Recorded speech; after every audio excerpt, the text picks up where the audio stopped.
Some viewers may find the following video disturbing. Viewer discretion is advised. Hey everyone, welcome back to Board Games Unlocked, and Zach and I are doing a ranking of the Root factions, partially because apparently the new factions are being delivered. Right. Not to me, but it should be coming soon. Yep. But yes, so before those come out, we are going to be ranking the our 8 from least to most favorite to play, and I'm sure we'll talk about, because here's the thing about Root. I like all of these factions. Yeah. Even my least favorite, I would fun. be happy to play. Yep, 100%. But just the way that each of these play, and I actually have all of them out so we can get into the nitty gritty of exactly what they're about. But yeah, Root is just so good. It's so good, and it's great. I can't wait. So, yeah, without further ado, so what we'll do is we can do this in one of two ways. We can either go my 8, then your 8. Yep. Or we can do my 8 and where that faction landed on your list. And we can discuss. I don't know which one is better. I don't know. I've seen in the past the rankings I've done has been my number 8 then your number 8, and then we go back and forth. With this though, I think going your number 8 and then where it falls on my list, because we'll be talking about that faction a lot. That's true. Yeah. So let's do it that way. Okay. Cool. So let's start with my number 8. My number 8 is, if you pointed at him, the Riverfolk Company. Well, imagine that. That's my number 8 too. I kind of figured. I figured our least favorite is going to be the only same number. Right. I'm gonna laugh if I know I think I know your favorite, and I know you've heard me mention mine. So our number one. Mine might have changed though, considering I've been playing on the app a lot. Oh yeah. Okay. Which I've heard this is a really good app. It's a really great app. And I've heard that's the way you learn this game. Yes. Like that's if you have not learned this game, pay $10, get the app before you buy this game. You will learn everything but the duchy and the Corvid. Corvid. Okay. So the Riverfolk Company, once again, like we said, is all of these factions are good. The reason why they're my least favorite is because you have to be a particular kind. In my opinion, you have to be a particular kind of player to make them good. Yep. You have to want to be up everyone's ass the entire game, and then because at any point, I feel like, well, once again, a lot of these people can kind of shut you out. That's the King of the Hill aspect. But man, they are just so subject to that. Right. They literally rely on other people to buy stuff from them to be good. Yeah. Yeah. So the Riverfolk Company, they have special. Their two special abilities is they have a public hand, and they can treat rivers as paths and may move along rivers regardless of the ruler, which is really, really good. Right. Because in the normal map, that's just a huge avenue to just be like, oh, I'm out of here, and then go up there. So they, and I have seen this faction. It's not that this is like the weakest faction. Nope. This is not my tier list. Yeah, this isn't the tier list based off which one I think is the strongest, because I don't play this game enough, and I don't do tournaments or focus on tournaments to figure out which one of these wins the most. Right. But I have played this game a lot, and I have seen them almost win. Yep. I've never seen them win, but so yeah, they are. Why are they your least favorite? Kind of similar. I feel like in a game that is a fairly dudes on map war game, you have a faction that exclusively relies on negotiation with other players, and if that negotiation fails, they don't have a backup plan. Right. And there's lots of other factions that, like in a game of Root, you should be negotiating. But you almost, for the other factions, you negotiate from a place of power. They don't. That's true. Well, they do get stuff. Yes. Like, if no one's buying from them, then they get to put their own warriors in there. Right. So it's not like it's not like all or nothing. Right. But two of their own warriors is a lot worse than 6 of someone else's. Right. Or 4 of someone else's. Especially when you don't get a ton of warriors. I think it's like 12 to 16 warriors. Yeah, I don't know specific. They have it's enough. on the back of the board, the exact number. 15. 15. Good. I would laugh if I'm sitting there like this. You're like, yeah, they get 15 warriors. Wow. How do you? I don't even know that. And then you're just reading. Yeah, they actually, as a riverfolk, you pay the you ply the rivers. That would crack me up. Right. So and that's what's interesting is because with them, like, yeah, you send your services for your hand, how much your hand cards cost, how much using the river costs, right. and how much their own warriors cost, like to use them as mercenaries. They're such an interesting faction, Yes. but them, because you kind of mentioned it, it's so heavy in negotiation. You almost have to completely ignore everything about your board and look at what everyone else is. And what they need. Yes. So, like, cats, you better hope you have a bird card and you are selling to cats in the eyrie. Right. Every single time you hit a bird card. Exactly. Like, I need to sell this. It's 2 warriors. You can pay for it. That's the thing. It's also, you don't get to dictate right. what's sold to who. So if, like, right. if there's 3 bird cards and, the cats are going last... which I know I think there's the advantage is though you can set the price, and the cats have enough warriors. They can pay and the eyrie I think price. have the second most. Right, so 20 to 25, yeah. So they can pay the heavier price. Where like the Wood Alliance is not buying a bird for 3 warriors. They're just not doing it. No, unless they draft for some reason. The Lizard Cult could do with it. Could. They're at 25 as well. They have a Right. shit ton. So the Lizard Cult's competing, and the Corvid at 15. And again, at the end of the day, as the riverfolk, I don't care who buys it. That's true. As long as someone buys it. Yeah. So you have a hand of all bird cards. Yeah, I'm going to set that to at least 2, probably 3. I'd probably go 3 if that was the hand. Right. And then with riverboats, it's just kind of like, and the riverboats and kind of mercenaries go hand in hand because you're like, hey, you're looking pretty weak in this clearing here, but if you hire my people and move them up this river, you can take that, destroy 3 things, and then get 3 points. Right. And in this game, it's a race to 30. So the only person that I think the riverfolk is like, if a vagabond is in the game, which is almost always, that's one less person. Right. That they literally can't use your server. Well, they can buy your cards. But it doesn't help you in any way, shape, or form. Right. They just spend 3 of their tokens, and because it's before their refresh, if they are fully refreshed, they spend 3 and then immediately pops back as refresh. You gain nothing from it. You lost a card. The vagabond gained everything. Exactly.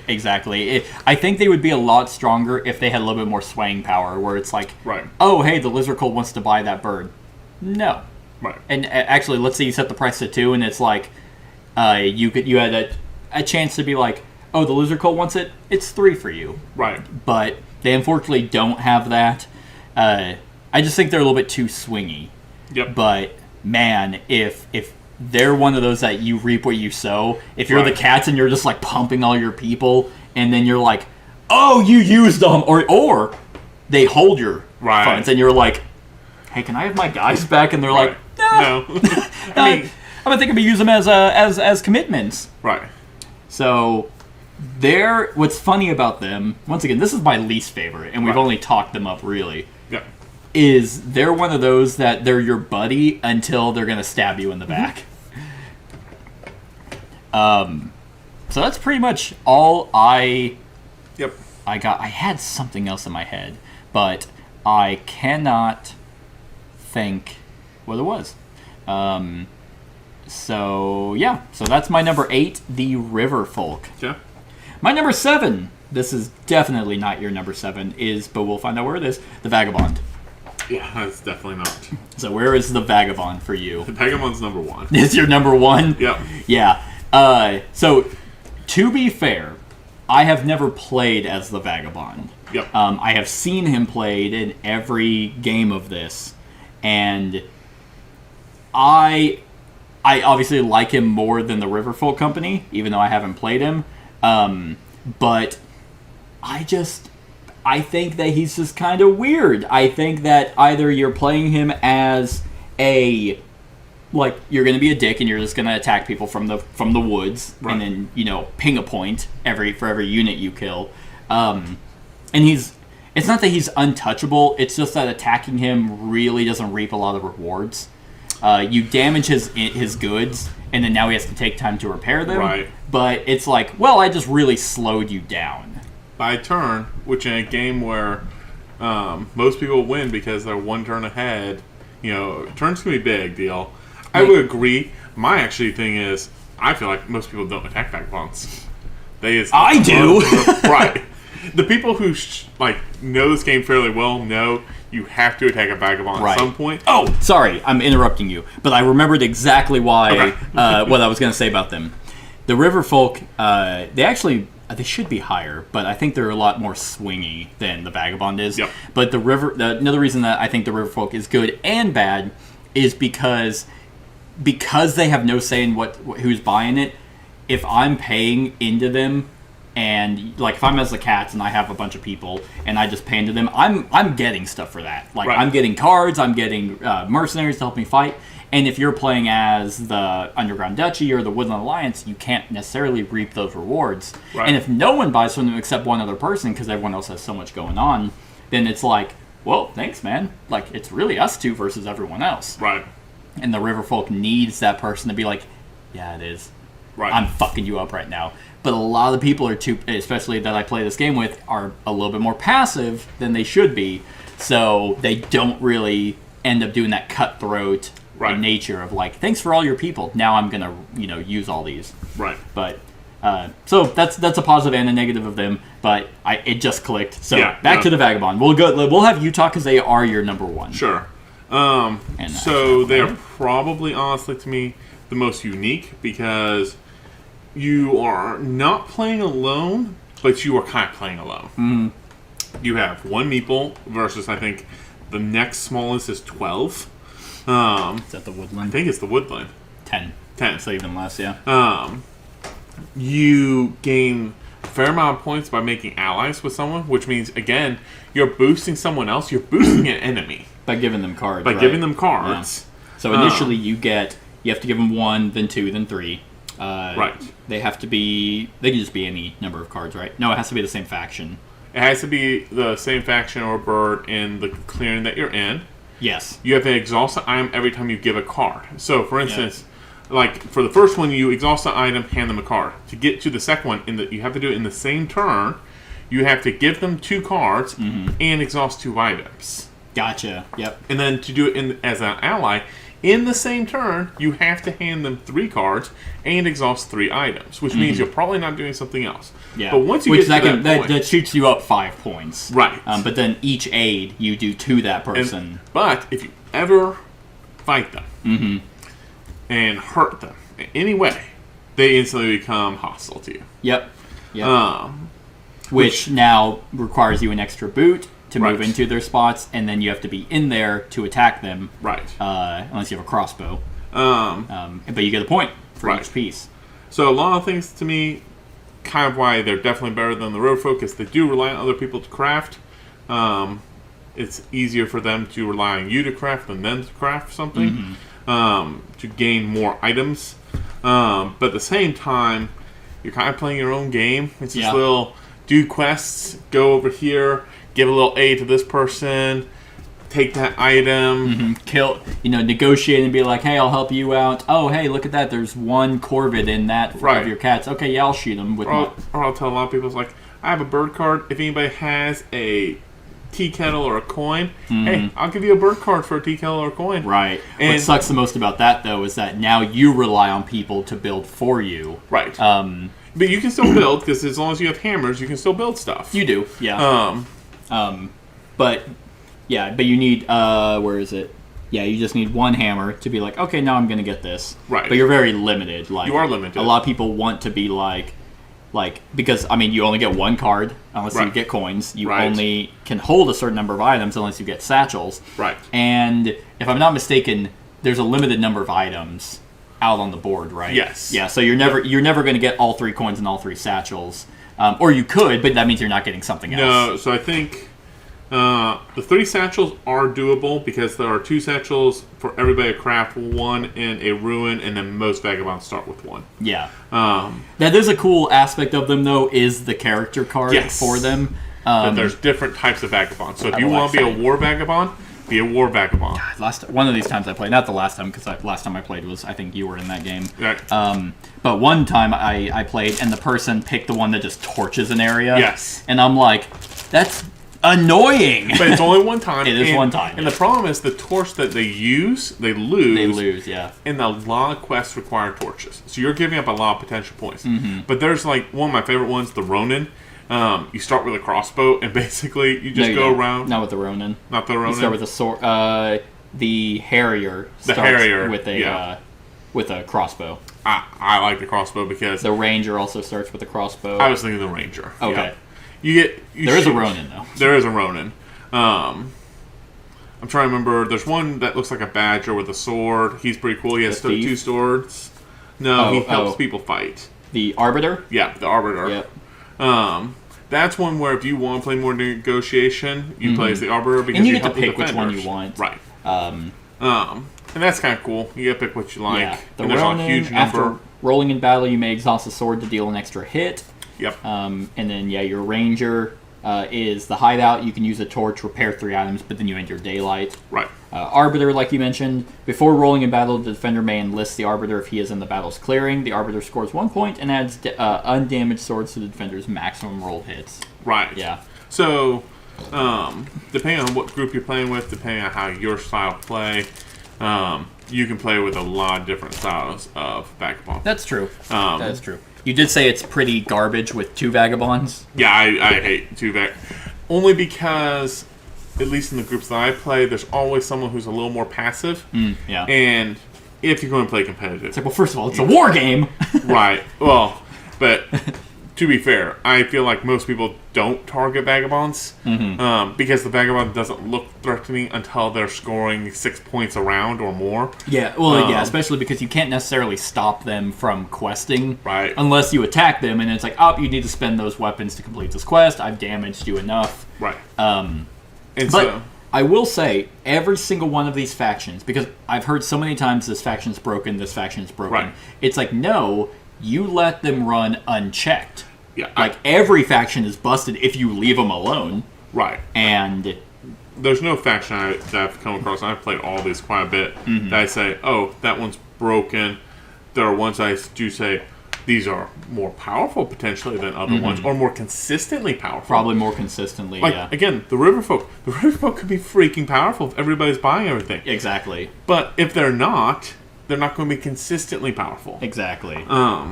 The eyrie can be incredibly The eyrie I always powerful. heard was the most broken faction, and it's like, true, are you not looking at their program? Right, and thinking like, okay, if I just break that one spot... Yeah, they tank. done. Yeah. Yep. So the Vagabond, they have Nimble. You can move regardless of who rules your clearing. That's just like freedom and movement is just so good in this. And then Lone Wanderer, your pawn is not a warrior and cannot be removed from the map. If an enemy effect says that it removes all enemy pieces from your clearing, you damage 3 items. Which, once again, is you can have a max of 6 if you have no satchels, so that's half of your shit. I can't remember. You decide which items are broken, right? Yeah. Which is fine. I really have no problem with that. Right. And then how many items they get refreshed is 3 plus 2 for every T box. 2 for every T. Yep. So yeah. I mean, once again, the Vagabond is still really good. I have never seen them win, like with the Riverfolk. Right. And like I said, I've played a lot of games, but that could also be because I see how they're powerful, and I'm like, yeah, you're in my clearing. I'm attacking you. Right. Which, I mean, you could still be friendly with him. I guess Right. if you attack the Vagabond, he's just like, I'm sorry. Right. And he doesn't become hostile. It honestly doesn't hurt you. Right. The minute he damages you. Yeah, you have anything else you want to talk about the Vagabond? Because he was your number 1. No, I think we've hit. I like the character cards. I like the movement. The quests are also fun. nice. I like the quests are fact fun. that they're a... I mean, they stack in terms. It's the same. Right. So that's how I feel like they're really strong, because you Right. can't really stop them from questing. And it's like, oh, hey, I have these items and I'm here, so boom, that's done. Right. And I can either get this reward, or I can get, oh, I have 4 mouse clearing quests done. Okay, well, now that's 5. Right. 5 points. Right. And 5 points is a lot. Right. Okay, so that was my number 7, your number 1. Right. So, okay, that's who I thought was your number 1, was the Vagabond. You're like, it might have changed, and I'm like, oh. All right, my number 6, this one's also going to be very curious, is the Eyrie Dynasties. Eyrie is 4 for me. Is number 4? Yep. Okay. And the Eyrie, once again, if other factions, if other expansions hadn't come out, they would have probably been, at least from the base game, at like 2. Right. Like, they would have been either my first, not my first favorite, but like my second, because I really like how they play. Right. But they are so, like, they're so strong and so weak at the same time. So, with the Eyrie... Ooh, I'm gonna flip this around to show that we've already talked about them. So, the Eyrie, they have Lords of the Forest. You rule any clearings where you're tied. That's huge. That gives you so many abilities as well as movement. And then Disdain for Trade, however, this is... So, they have, like, they're a double-edged sword. Right. Because when they craft, they only get a point. Right. And you can, if you craft a lot, if you go heavy in crafting, you can get a significant amount of points. Yep. Not if you're them, though. So they are about getting Roos out, and then also they're programming. And what we mean by that is the fact that they play cards down either in recruit, move, battle, and build. And once they play those cards down, they have to follow it in that order. Right. And so, and then they'll eventually have multiple cards. If you want to do multiple battles, well, okay, you have a battle, you have a mouse card there, and you have a rabbit card there. You have to battle in a mouse or a rabbit. Oh, you can't? Well, now you go into decline, and you lose a bunch of points, and you have to swap out your leader. Right. So, they're at your number 4, so I'll let you jump on that. Yeah, so kind of like you... with base set, so they were my number 1 when the base set came out. I love them. I love the programming. They've come down with other ones because I think other ones are more enjoyable. I'm not a huge programmer in board games. I don't really enjoy it. That's weird. I really would have thought you would have liked programming in games.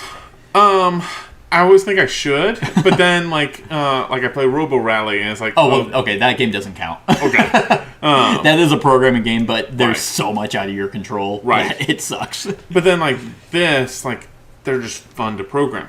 And like I said, they're incredibly powerful. And then like super fragile. Like they have the traditional glass cannon. I was about to say, they're a glass cannon. Because again, they're just going. If you can get out 4 roosts, you're just reaping in points every single turn. Yeah. And everybody else is scrounging and fighting for points, and you're like, nope, I'm just going to get points. Like, exactly. Period. Yeah. Even if I go into decline, if you didn't crush my roosts, I'm still just going to get points. So what if my program goes back to 0? Yeah, that's true. I still get points. And so those type of things I like about them. They have come down, and more of it might be I stop playing them because you get a new person. I give them cats or eyries. They tend to be the more straightforward and less rules or more similar rules to other games. That's interesting that you would give them the eyrie for first player. The cats, I totally agree as a first player. Part of it's because I don't like. So these are terrible first time. Lizard ones. Cult, 100%. And Woodland Alliance. In my opinion, for first players, for first timers. Yeah. And then riverfolk. So you're asking a first timer to negotiate with a table of people and don't understand what everything's worth. Probably give them Corvid over Eyrie. They're a little bit more crafty, but I feel like they're a little bit more easier to play than trying to figure out how programming works. Because especially in a new player, it's like, oh, you got to move into a mouse area. Okay, well, I killed the only person that could move, and now you have to start all over. This could be a little bit more. It can be. But yeah, typically if I have one new player, it's here's the cats. Here's the cats. Like 100%. Yep, 100%. I like the fact that you have 4 leader cards, and I was trying to find the leader cards, but I couldn't. The leaders do different things. So, like, one is you double the number of recruits that put on the board. Okay. Another one is you get extra sword every time you fight. Yeah. Another one is it's the anti-crafter. So basically, you ignore your rule for 1 point of crafting. Yes, I do remember him. And I'm trying to remember. And if you go into decline, then they're like killed. Right. They're like executed, and they're like okay, and then you get a new leader. Right. Which I do like. I actually think that you might there might be times where you willingly go into decline because you're 100%. Like, okay, well, I have kind of a lot of control and a lot of points. I'd like to craft now. So the one that puts out 2 recruits for every time, when I'm getting down to where I have almost no recruits, I actively try to go in decline. Yeah. Because I'm like, by that point, I probably control 4 to 5 roosts, and I have 20 warriors basically on the board. What are you going to do for real taking my roosts away from me? Oh, well, I'll just use a bomb.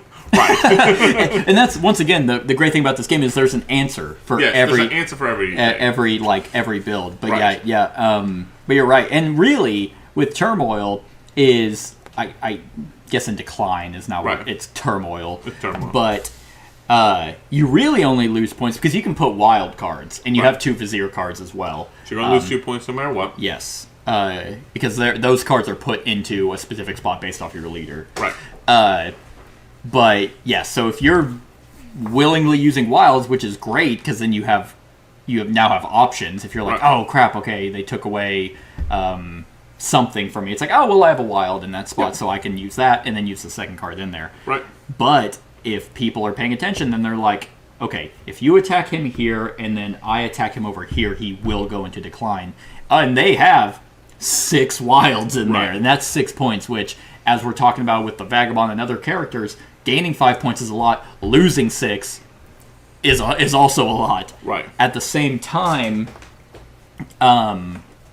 you have to start all over, which is, again, a double-edged sword. You're now not as confined to your program. You can kind of rebuild, but then again, you're slowly starting it up. You're not able to do all the things you were doing before that got you more stuff. Yes. So, so for me, the reason why they're at 6 is the fact that 6. Yeah.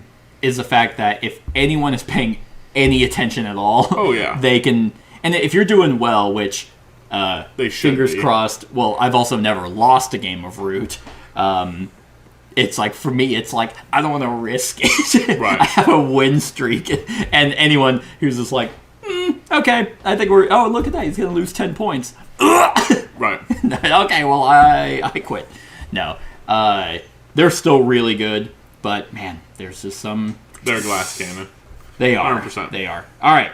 My number 5, which we actually were just talking about, is Marquise de Cat.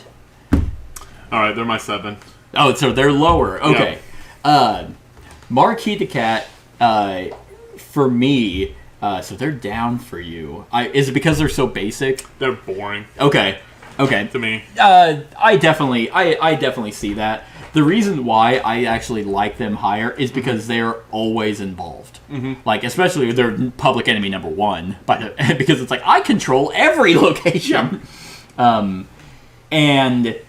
normally in other games that would be annoying. There was a game called Cry Havoc that in a 4-player game you played as the faction that lived on the planet. Right. And you were basically in everyone's way, so no one could ever fight each other. They had to get through you first. And I was like, when I recorded that years ago, I'm like, I felt like all of you were attacking me, and they're like, we couldn't attack anyone else. You were in our way.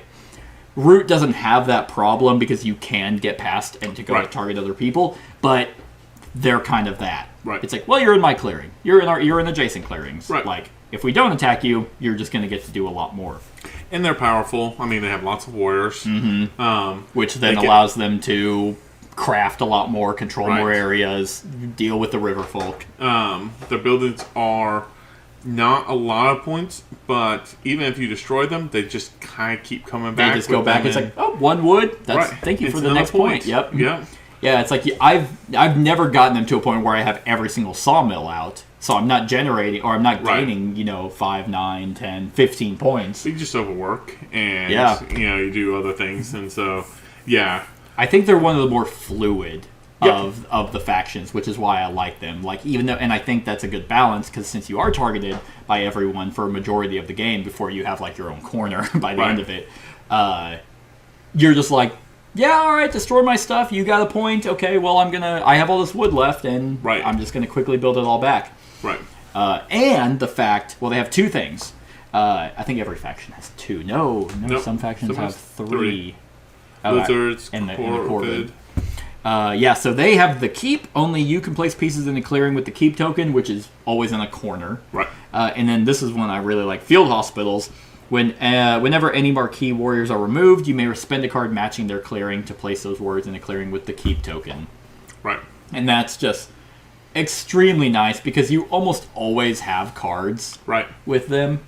So it's like, all right, yeah, you killed 4 of my dudes. I'm just going to keep them out. And other than bird cards, you just don't use cards very much. Yeah. A little crafting here and there. That's about it. A little overwork. Yeah. That's about it. And then, just the fact that you can overwork. So, and the other reason I like them so much is because this game already has a barrier to entry. Right. And that it's like, you can bring someone new in, give them the cats, and because other than that, everyone shares the same rules. This is how movement works. This is how battling works. Unless your thing at the top says something different, go top to bottom. That's it. Yeah, you might not know some of the nuances. You might not think to purposefully go into decline. Sure. But you don't have to worry about that with them. Nope. It's They're like pretty straightforward. Yeah. So that's why they're right in the middle. Like at 5, actually technically a little lower. I've played them enough. I'm just probably they're fine.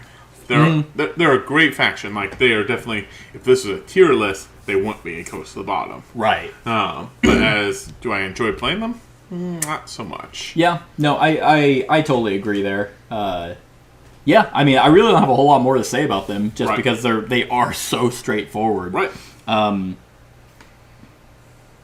Yeah. So that is my number 5, Marquise de Cat. Okay. My number 4 is I have played this faction twice, maybe just once. But they're usually in every game as well, and that's the Woodland Alliance. Woodland is 3 for me. It's 3? Okay, yep. so we're pretty close on that. Right. For the run-through, Cat won with them. Oh, really? By 1 point. I was playing as the Cats. I think I did the run-through back whenever just the base game was out. And we played a 4-player game, and Cat won 30 points to 29, and I'm like, because in the entire game, and this is why they're higher up, because they're also very thematic, the entire time as the overlords of the forest, I was sitting there like, the rebels are the problem. You gotta believe me. And it's like, sure. And then they're just like, yeah, we're just gonna nuke you. We're just gonna nuke you. Yeah. We're just gonna completely destroy and have a bunch of sympathy and have a bunch of supporters and just keep building and keep building. And did we win? Right. Huh. Would you look at that? They are huge amounts of fun. Yeah. They actually they got nerfed in the expansion. They got a new box. Yeah, there's I don't have obviously the original board, but their sympathy things I think there's one more +1. So they gain so they got a new board. They got a new board. They still play the same, but yeah, how they get their victory points I think was just slightly tweaked. Okay. I know statistically they are like number 1 or number 2 in tournament play, like super consistently. I can definitely see that. For these 2 reasons alone, most likely. Outrage. When the player removes sympathy or any warriors into a sympathetic clearing, that player must add a matching card from their hand to yours. Yep. If they cannot, then they show you their hand, and technically it's not just like, here, it's like, let me see that hand. Right. And then you draw a card and add it to your supporters. Right. And here's the one that I hate the most, man. I hate this ability.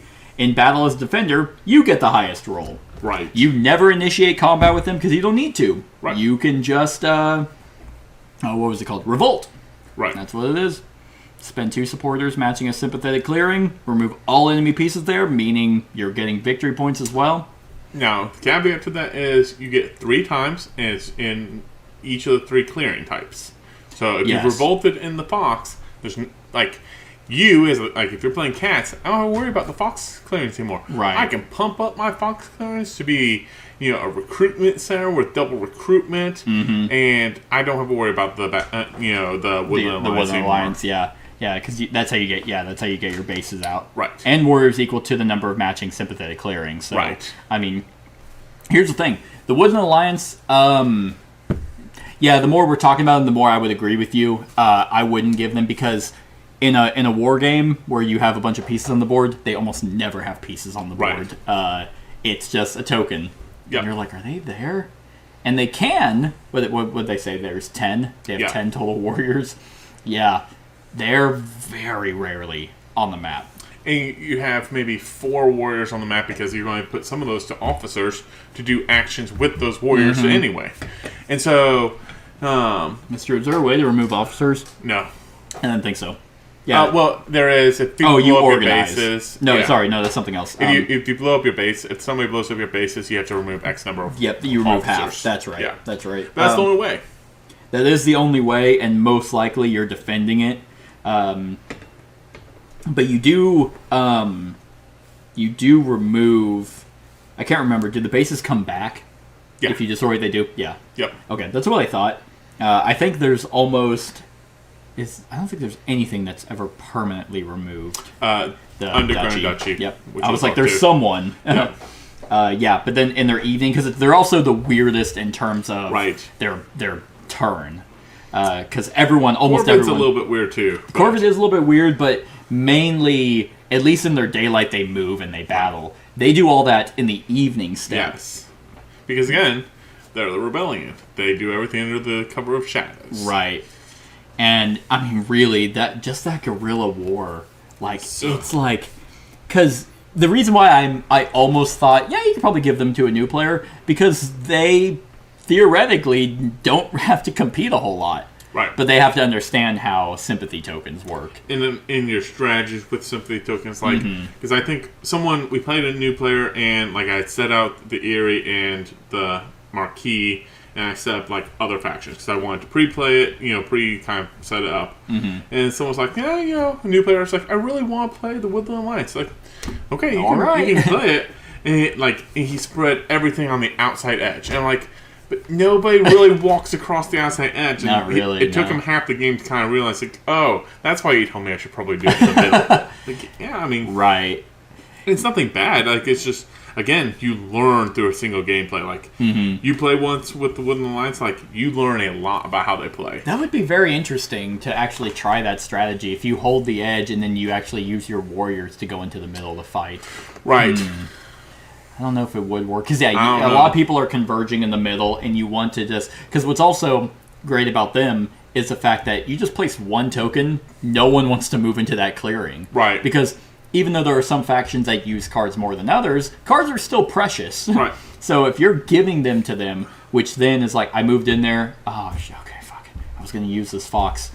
All right, here you go. And they put in their supporters, and now they're like... Right. And they're just Bomb. stronger. And Yeah. whenever they bomb, like that's just everything. That's tokens in here. Right. That's trading posts. It's that's a great way for points. I know. And you're just like, that was how many? Oh, there was like 4 things in there. Okay. Oh, and there was 7 of your warriors. Yep. All dead, all gone, and that's 4 points on top of the sympathy points that they're getting. And that's where I'll see good players. Yeah, it's a card. They'll kill the sympathy token. They hand you a card. They get a point from it at least. True. And so you have those 4 warriors and a trade post. Yeah, Mm-hmm. you are killing that sympathy. And they know that, so as long as they plan for that, Yeah.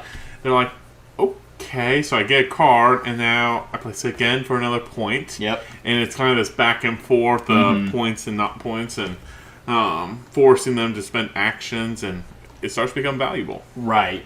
Yeah, and then also the fact that, they don't revolt until the beginning of their turn, so Right. people do have chances to go in there. Yep. But if everyone's going in there, because, I mean, you still get to battle. Right. Like, as long as you have one warrior in there, like, you're not undefended. But until you get that first revolt, you don't ever get warriors on the board, and so you have nothing to actually defend. It's an insta-kill. True. Um, True. Yeah, So- that's true. But, But yeah, they're still, to me, they're fun. They're strong. They are that, like, I've told people, it's like, watch out for them. And everybody's like, but there's nothing there. It's like, and they're like at 10 points, and everybody else is like 15, 17 points. Like, I don't care. They will hit the, 30 points really rapidly. really, really fast, because I can't... Is it... Yep, because you can revolt any number of times. Right. As long as you it's have the just- supporters. It's just like a trail of just Right. explosions down the forest line. And it's Right. like, they only had 10 points. Well, great, now they have 28. Yeah. I told you to Right. remove... And then, but the thing about this game is it's so negotiation heavy. It's like, Yes. if I have 20 points and everyone else has 12, it's like, well, no one's listening to me because Right. I have 20 points. And it's like, you don't understand. I mean, because some of these, like, can hit 20 points fast, and then it's like, and then they start stalling out. Yeah. And it's like, yep, I'm ahead, but this faction is just snowballing. It's about to just, explode. Yep. And Okay, well, look, I didn't There you go. win. I didn't win, and you should have listened to me, and Right. now I hate you. right. All right. So that was number 4. Yep. Number 3, which was something was already your number 3. Woodland Alliance was 3. Woodland, that's right. My number 3 is the Underground Duchy. They're number 5 for me. Okay.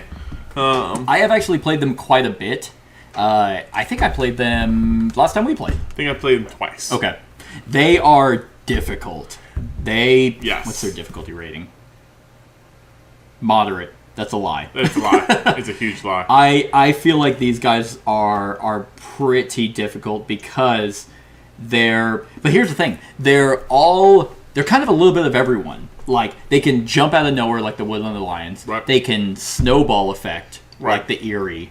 But they can also go into decline like the Eyrie, kind of. And they have permanent repercussions. Which is why they are lower on compared to Eyrie. Mm-hmm. If they didn't have permanent repercussions, Eyrie and Duchy probably would flip for me. But the fact that... They have more options, though, which is why it doesn't feel as bad. Yep. Because, so they have their three types of cards. Squires, nobles, and lords. Yep. And your lords are basically your point generations. Yep. Squires are kind of support. They're very cheap to get out. And nobles are kind of your extra action manipulation. Here's why I love their... because the only cards they ever discard are wilds. Right. So if you're like, oh yeah, my squires, I need 2 cards. Okay, here they are. Get a squire out. Right. Next turn. Here's the same 2 cards. Squire out. Very similar to the lizards. They show cards and that's it. Yep. So the Underground Duchy, they have 2 abilities. The Burrow, which is just another area off the board that only you can affect. Access.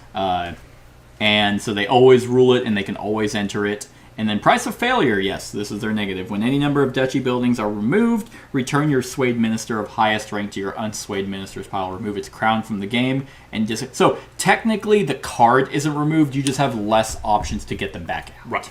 So it could be a lot worse. It could be remove them from the game. Right. But here's the other thing. It's kind of like removing sympathy or removing buildings. Like, if I play a Lord card, that's 3 points. No, because those are where the crowns are.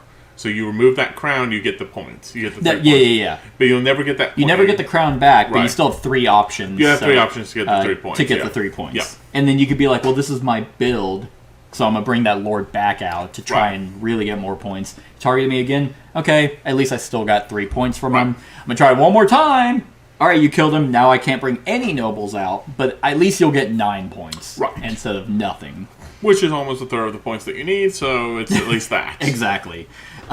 Here's the other thing, because they have 20 warriors, and they have tunnels that you can place throughout the board. And man, it feels so good to just build up your burrow and then burst out of a tunnel and then just spread out from there. Or you have one building out that you need to defend. Okay, well, I'll put a tunnel there and then just swarm and protect that one building. So maybe I'll get at least one turn to use my noble ability. Right. You said they were 5 for you? Yeah, they're 5 for me. And is that the only reason? Is because they have permanent losses? It's one of those things like, I've now played the Corvid Conspiracy enough to understand how they play. I don't think I've played the Duchy enough to understand how to play them well. Gotcha. And so I feel like I'm way behind. Like, I think I played them twice, and I don't think I've hit the 10-point mark yet. Really? Okay. Yes. Okay. And I think I just don't understand how to play them. Right. And we were playing with high player counts, with aggressive factions, and I know the rules changing how they go, because before, because there's a lot of factions that go in corners, and they were forced to go into a corner with, like, someone else's corner, where, like, the Erie's corner.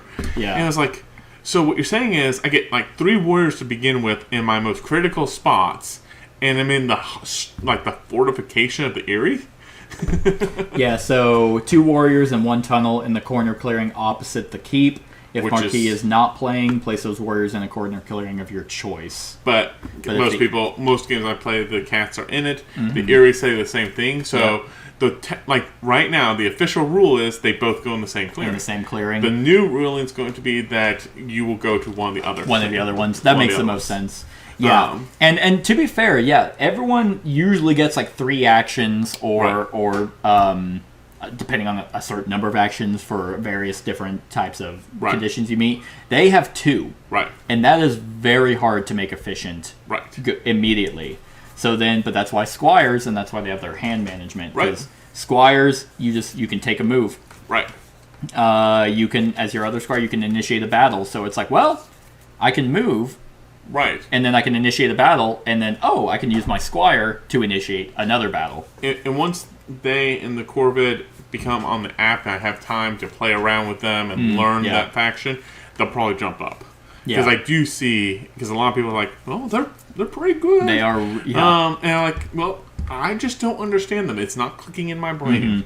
The thing that I would probably, if based off my experience, is while a lot of these factions are kind of 1 point, 1 point, 1 point, they do have a little bit of, but you are going to feel behind, but they are a lot of setup. Right. Because of these lords, like score 2 points if all tunnels are on the map. Right. Earl of Stone, score 1 point per citadel on the map. Right.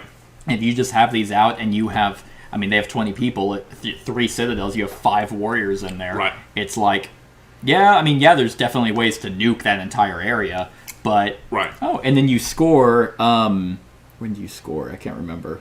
You score at the end of your daylight. So after you do your 2 actions, and it's like, I'm done, and 3 points. Right. Oh, and I put a lord out, so that's 6 points. Right.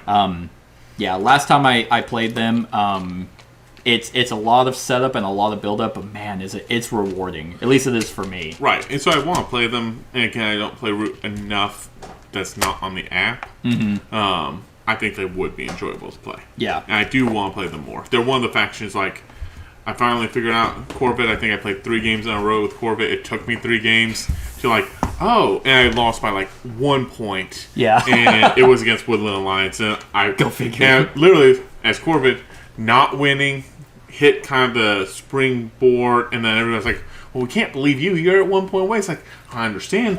But no matter what, they will win if you don't stop them. I understand. You were then just saying, I'm going to win, but... True. This... At the end of the day, it's now you have to make a choice. Which one do you want to win? Which one of us do you want to win? Yeah. And the thing is also with their buildings, the citadels just allow them to recruit a shit ton of people. So they also, when their people are dying, as long as their buildings aren't dying, okay. And that's where I struggle. I think I didn't have enough people on the board in my building, and people are like, we're just going to target you and just eliminate your threat of the board. And then early enough in the game, because, again... If you don't set them up well, and you don't get enough forces out to defend, then you just get broken pretty quickly. Yeah, that's actually true because, if you try to rush their build, it might put you ahead, but that just makes you a target, and unfortunately, they can't be the ones to be targeted a whole lot. So they're kind of a pretty unique balance. But here's the thing: if you ramp with them and you put out your your ministers out in a particular way, a lot of people might not think that you're a threat, right? But then all of a sudden you are, and it's like, at this point it's too late, right? And I think the reason why they're so balanced is also because of just their hand management. They would suck hardcore if they had to toss their hand, right? But they don't. So that's why. They're that much higher, and they also, if you're playing with certain people, because you actually have to, it's like a slow burn, right? Then the Vagabond might help you. Because it's like, well, you're not an immediate threat, and I don't think the Vagabond has immediate ways to destroy buildings. I know they can quickly kill workers or warriors, but they don't have a whole lot of ways to be like, and your citadel's destroyed. Yeah, there's no just instant, if you have warriors there, the Vagabond has to go through it just like everybody else does. Right. And because they have 20 warriors, the riverfolk are easily just almost an option every single time. Right. And funny enough, I think last time I played with them, the riverfolk were there, and I was, a lot of points ahead, but I was the only one using them. Right. And the cats were there, and the eyrie was there, but no one was paying for them.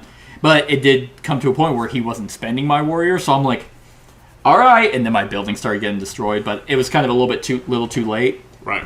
So, They are very difficult to play. I wouldn't put them at moderate. Yeah, I wouldn't put them at moderate. I think they're hard. They're at a low complexity. That's interesting. They're a high complexity. Which makes sense. That does make sense. The cats are low. Vagabond is moderate. And then riverfolk, high. Yeah, that makes sense. Yeah, I'd probably put them at high as well. I would probably put them at high.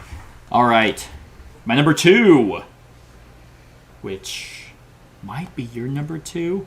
No, it can't be. I think you've already talked about your number 2. Well, yes, there's a potential. You have one I think I know potential. My number 2 is the Corvid. My number 2 is Corvid. Okay. I hate you. My number 1 is your number 8. It's your number 6. I don't know. We'll talk about 6, it. Yeah. Okay. These guys are so much fun. They're so much fun. Like I remember I actually got to play test them at Gen Con the year they were coming out, and I was like, well, they seem busted. Right. For these reasons alone. They are also nimble. Which is why I like them. Which is why they, in battle as a defender with a face-down plot token, you deal an extra hit, which you almost always have face-down plot tokens. Right. Exposure anytime before drawing cards in the evening, an enemy player in the clear... Oh, that's right, they can guess if it is. And if it's correct, the plot gets removed. But if it's incorrect, you say no, and you get that card. Right. Here is the one reason I actually thought it was an ability, and it technically is. But how they recruit, they spend one card, and it's like, now I'm in every clearing of the card I just spent. Right. That is so good of an ability. Yep. Like, yeah, they don't have a lot of people. They have 15, but they are almost always out.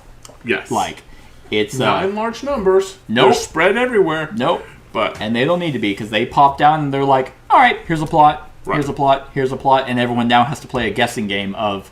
Now, to flip them and score, you have to have another bird in that bird. car. Yep. So you kind of, so I find where you have lots of doubles and lots of clearings. It's like, I can't get a double. Like I can't flip 2 foxes. Okay. Then I'll just move my guys. Yep. And then you score for each face-up one. And a lot of these are just like flipped, and then they kind of go away. Well, not really a lot. Half the of bomb, them. Yeah. The bomb. So they have 4: bomb, snare, extortion, and raid. Bomb is when flip, remove all enemy pieces in this clearing, then remove it. Which is, I mean, that's just massive. Right. Like, and almost always people are guessing a bomb, and you're just like, no, that's actually an extortion. Like, the snare, while face up, enemy pieces cannot be placed in or removed from its clearing, which is also extremely disgusting. Right. Because that alone could actually help other factions. Right. Where it's like, oh, okay, yeah, you were going to try to move your pieces out of that to go protect your support, or you were going to try and protect your buildings. Nah. Right. Nah. Now you have to attack it. Extortion, when flip, take a random card from each player who has any pieces in its clearing, and while face up, you draw an extra card in the evening. Right. Which is huge because them having cards just gives them more opportunities to just... Right.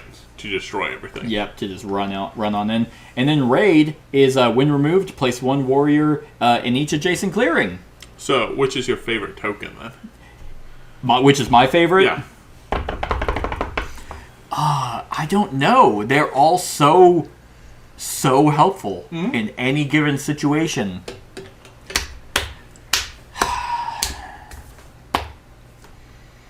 It's a tie between raid and bomb.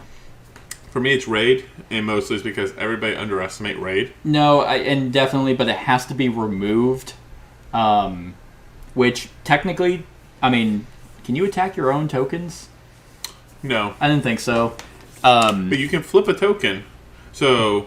The reason why it's super powerful is because it is flipped, and then people have to make that decision of, do we want to give you an extra point because it's face up? Right. Or do we want you to spread out to each adjacent Which is clearing? why I think it's great. It is super handy. Because most people don't guess it. And so you flip it open next turn. Mm-hmm. You get the point. Yeah. And then everybody has to make the choice. Do we just keep giving him the point? Yeah. Or do we give him 3 more warriors on the board, which he's then going to probably get put back there and do it again? Right. And then also the fact that no one's willing to remove it, that's a point. Then that gives you freedom to play Snare and Extortion, which those just stay face up. And then it's like, okay, yeah, thanks. So you're not going to remove Raid. You're obviously going to try and remove Snare and Extortion. But in that meantime, that's 3 points I'm getting. Right.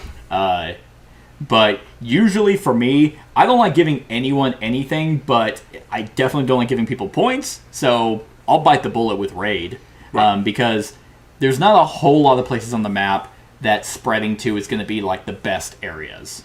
Right. Still, any area is a good area. Right. But it's like, okay, destroying that piece puts you on the edge. Mm-hmm. Yeah, alright, I can deal with that versus you having total control in the air. The bomb, one is just fun. It's like blowing everything up. And then you can also use that as a diversion, put a bomb in an area where you might get 2 points, but someone really doesn't want their shit destroyed. So then you're like, they always guess it, and you're like, nah, actually, I put Extortion there, and I put the bomb over here. Right. And thanks for the card. They're so much fun. That recruit is... It's great. That was the immediate action that whenever I saw that Gen Con that year, I was like, that's disgusting. Right. Just, all right, mouse, and that's 4 areas. Right. On top of the fact that, to flip them, you need extra Corvid warriors there. So, and I like the order. I think the order is good. Yep. The fact that you have to flip before you can recruit. Because what do you need? Plot tokens of your choice in a clearing with any Corvid for each flip. Where was... Oh, sorry, it's placing plots. You do have to have Corvid warriors there, but it increases with more plot tokens. You have to spend more Corvid warriors to place more plots, Yes, that's what it was. I thought it was flipping them, but no, it's placing it's just the plots. place. Yep. Mm-hmm. But they're so radically different, and that's the other great thing about this game is the fact that nobody's the same. No one is the same. You might be like, that's kind of like this, kind of like what I mentioned with the Underground Duchy. They're a little bit of Woodland Alliance, but it's like you're kind of stretching to even make comparisons. It's like, I can kind of see where you're at. So the only ones that to me are the closest are these two, and even that, they're not that close. Right. It's almost kind of like, I see where you're coming from, but nah. Right. Nah, they're so radically different. Right. Hence why we're doing this ranking list, just because the next two are most likely going to be also insanely different. Right. Yeah. I'm trying to think, and the ones that were lower on this list were more ones that I could immediately see a downside, like the Eyrie, for example. Well, they can easily be targeted. Corvid, I have a hard time having people figure out an immediate negative for them. Because once again, they can easily ramp up. Unless people can just read you super well and are constantly just getting your plot tokens right. But you have 4 options, or if you play like people I have played, where they just shuffle the tokens and are just like, even I don't know what it is, and you're like, okay, right. Well, now I have no idea how to play against them. Right. I don't know. Can you think of a negative for them? Not in terms of what I call just straight up enjoyment. Mm-hmm. I think the one time I played with them, we let people pick, and we didn't. I don't think kept to the power of root. Mm-hmm. And thank God they changed how the power system worked. Right. And so we were playing with way underpowered, and so we had the cats, and then me, and then vagabonds, otters, and one other weak faction. And so everybody's like, well, clearly the Corvid is the stronger faction because they have warriors on the board, they have tokens on the board. Right. We gotta kill them. Yeah, and the bombs are scary. And the bombs are scary, and just an explosion of raid is also scary. But, I mean, hell, we didn't even talk about Snare and Extortion. Snare is such a fuck you token. Because that shuts down an Eyrie move. 100%. It's, and, I mean, if you're putting a Snare and the Eyrie's good, they're most likely knowing it's a raid, so they get a chance to get rid of it. Technically, plot tokens can be attacked. Which is where to me, that's their weakness, is you don't have a lot of warriors. Mm-hmm. and so your plot tokens, because you're going to put out a lot of plot tokens. You have 8. Yeah. Which is like half your warriors. That's true. So. And you have to remove warriors to even place them, so they're kind of left alone. Yeah. And so they're going to be kind of more left alone, and so they're worth a point to attack. And unless it's a raid, it's not that bad to attack them. That's true. Yeah, that's very true. And so to me because the extortion doesn't.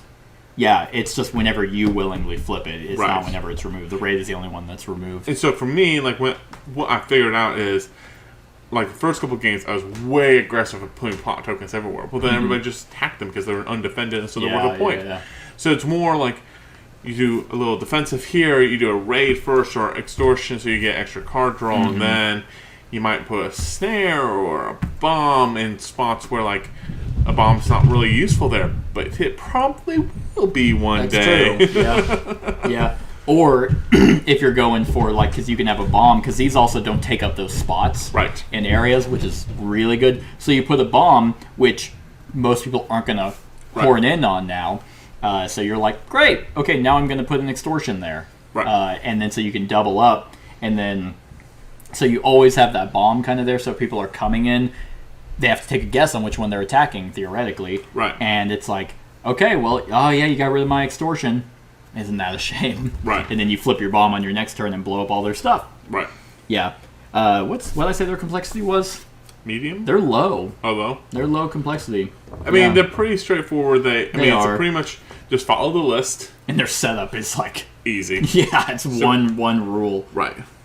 In any clearing of each suit, 3. Yep, so you start out with 3, so you actually have very little board presence. And that's pretty much throughout the game, but your plots kind of make up for it. Woodland... duchy, riverfolk all have very little board presence when they start the game. That's true. Honestly. Yeah. All right. So, can you guess what my number 1 is? The only one that's not flipped. I mean, it's the second vagabond. That's what I thought. Yeah. I love playing this vagabond. This one sucks, but this one's really good. No. The lizard cult. They're so cool. Like, and they're also high complexity. Yes. They probably, I think they have the most rules. I think they have the most rules. Out of everyone here. Yep. I really don't know why. I think that they're just the rich get richer kind of faction. It's like, so here's their abilities. Revenge, your removed defending warriors become acolytes, and this is where a lot of your stuff, so they become kind of, acolytes, they die, and then now you get these really badass conspiracy abilities. Hatred of the birds, bird cards. So bird cards aren't wilds for them, at least for their rituals. And but so your rituals are build, recruit, score. But and those are all wild, so you just need cards. But you can use bird cards to kill warriors to put them into acolytes. And then the pilgrims, you rule any clearings where you have gardens. And boy, do you have a lot of gardens. And as we've mentioned, kind of with the nimble ability, which gives you out of kind of having control, but having clearing control is important. It's so huge. So they were your number 6. Okay, so why are they lower? The complexity of them. They are very hard because they're outcast. They're very hard. And so I just have factions that I would say I'd rather play. The lizards are good. They're kind of, again, one of those slow burns. I like the fact that your hands basically stay. You just reveal the cards, you do the ritual, and boom, it happens. They're kind of like Woodland Alliance, where you do a lot of other stuff at other times. The conspiracy is where you are trying to really work to get outcast hatred. Versus just, I can't remember what the other one is. What it's called. So your outcast is in your bird songs at the beginning. Your most common suit of lost souls, which is all spent in discard, not just ones you do. So whatever anyone's playing, go into your lost souls. So, which then become, your outcasts. And if they're already outcasts, they flip to the most hated. So, That goes into their conspiracies, which is Crusade, spend 2 acolytes to battle in any outcast clearing, or may move from any clearing and then may battle in the destination clearing. Which you can do all of those, they just become cheaper by having them hated. Exactly. Yep, they cost 1 less acolyte. So now to do a battle or to move in battle costs 1 acolyte. Right. And because you're most likely just getting your people killed, because you don't get points for killing wooden tokens. Right. So it's like, thank you. Right. All right. Convert, spend 2 acolytes to remove an enemy warrior in an outcast clearing and place a warrior. And the amazing thing about them is you don't have to own the clearing. Right. Like, it's just like, oh, okay, so I see you have 1 Corvid in that 1 spot to flip that token. Weird. Yep, he converted, and so now I control it. And guess what? I'm gonna attack your plot now. Right. And so for that fact, they are cool. Yeah. Like, to me, it's one of those things where someone's like, let's just kind of think of something so out there. Yes. And play it. And then it's like, but now we have to have 1,500 rules to govern this one. I do think that they are, out of all 8 of these, I do feel like they are the ones that are the most out of the box way to play. Right. They also have Sanctify, spend 3 acolytes to remove an enemy building and an outcast clearing and place a garden there. Right. Like, and that's what makes it so disgusting. One, I love this theme. Right. It's like, I'm playing Charles Manson in his group. And once again, if it's the most hated clearing, then it's like, because everyone's going to have buildings everywhere. They're so powerful in a multiplayer game. Yes. Because it's just, everything's an option. In a 6-player game, they go, like, in a 4-player game, they're good. Yeah. In a 6-player game, my. I'm pretty sure I have played them in both. And yeah, in a 6-player game, it's so hard to keep up. Right. Because they don't need board presence. Right. Like, they just have to... you just keep killing... I mean, they need board presence for you to kill their warriors. They are probably actually the faction that hurt the Vagabond the most. Because there's lots of Vagabonds that deal with, like, discard piles. That can get stuff from, like, discard piles. Yeah. That they, because all the cards first go to them until they're done with their turn, doesn't go to the discard pile. So depending on the order... And why that's important is because you might shuffle a deck before...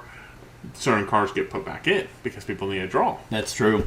And so they can, honestly, inadvertently harm the Vagabond the best. That's true. I didn't even think about that. Because normally, just the instant warrior removal and the instant building removal, and just, again, the fact that it's any clearing that matches that suit. So that's where it can become very disgusting. Kind of like the eyrie is, if people are paying attention...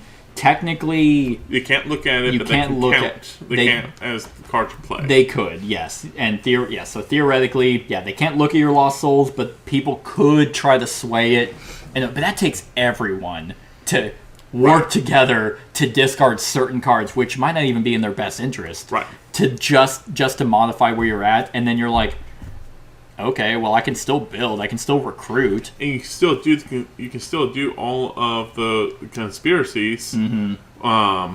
They just cost a little bit more. Yeah, they cost one more person. It's not the end of the world. And once again, because they have 25 warriors, the riverfolk are their best friends. Right. I want that wild. I want that one. I want that one. Oh, there's no more cards for any of you? Well, that's because I need them all. Right. Oh, and they're all in my lost souls. They're the most passive-aggressive fuck you faction in this entire game because they don't have to actually... In fact, no, they can't battle. I just realized they can't... The Crusade, sorry. Yeah, with conspiracies. But they can't actively march against you. Right. They have to do all this. And the fact that they're the lizard people all under the ground is so funny to me. And they can technically... they don't immediately get victory points except by destroying buildings. But the fact that they can just get gardens out... just so quick, and that they fill up slots for people. Then they're like, oh, okay, now I'm going to score for my mouse, fox, and rabbit. Right. And that's all right here, so that's 6 points. Right. And then, oh no, you destroyed my garden. Okay. Right. Anyway, I'm going to sanctify and just remove whatever it might be. I'm going to remove your roost. Right. And, God, I think this is why they're my number one, is because... Everyone does have an answer. The lizard cults they're not untouchable. No. actually, if you don't fight them, then that weakens them significantly. Right. But then, so now they have to move into those slots and they have to battle to get their people killed. Right. I do like the fact that at least if they get wild cards, they can kind of sacrifice. Yep. So kind of like the riverfolk, they're not, if people ignore them completely, they're not out of the game. Right. I like the fact that, so conspiracies are done in birdsong, so you can't sacrifice to do your conspiracies beforehand, Yes. which to me is important. That is kind of like important. the Corvid with the same. The birds, like the Woodland Alliance, Right. so really kind of like the strongest factions, it feels like, are still limited and Right. they're point jumping. Right. But everyone, like I said, everyone has a way to kind of keep them in check. The lizard cult feels like that they are the ones with the answer against all the other 7 factions here. At least to me. Yeah. I didn't even think about how they can affect the vagabond. Right. Because they don't really interact One of the reasons because directly. I play against them. I like to play against them when I play Vagabond, especially app, because they are answering. So to me, it just makes my Vagabond game better as I learn from it. But there's many times because like my favorite Vagabond is the crafting one. Okay. And his ability is he can spend his torch to go look for the graveyard to get a card back. Oh, So someone discards a coin without crafting it. Okay, I'll just go get the coin and craft it myself. Yeah. Well, when they're holding every card for everybody discard that turn, it takes an extra turn for me to do those actions, and it just kind of is a pain in the butt. Yeah, because it's at their bird song that they discard their lost souls. Because they adjust the outcast. That's right. Right. They're so nasty, and I think because the Underground Duchy, like I said, they were my number 3. Yep. They are a slow burn and they can be rewarded. The lizard cults are also a slow burn.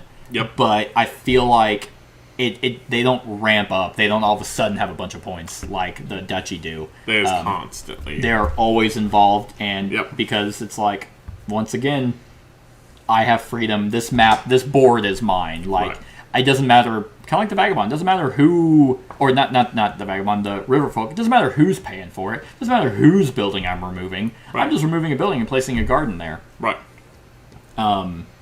So that's why they're my number 1. Right. And yeah. So these were, funny enough, 8 factions of Root that we talked about, and even from least to first, I feel like I raved about every single one of them. Yeah, I mean, I'll say there's not a negative faction. Yeah, because like in other games, I've done a ranking list for like Marvel Champions. Right. And the ones at the bottom, I don't like to play. Right. And here, shuffle these up, hand me one. Right. Like, I'll play the Riverfolk one because I love negotiation. Sure. And I feel like I play them really well just because, like, I will key pounding you. Like, I will come up with strategies for you because I know I'm getting something out of it. And unless people actively are like metagaming, they're like, no, you always win. We're not going to ally with you. Then it's like, okay, well, then I'll just not play. Like if that's how we're going to do it. So I'm excited. I'm excited for the next 2. Yep. Whenever I get my copy, or if I can borrow a friend's copy, then we'll have that on the channel. Probably a review. We'll just probably play it and then review it like we did for the ones that came with these 2. But anything else? Anything else you want to mention about Root or these factions that we talked about? Nope, it's a pretty awesome game. All right.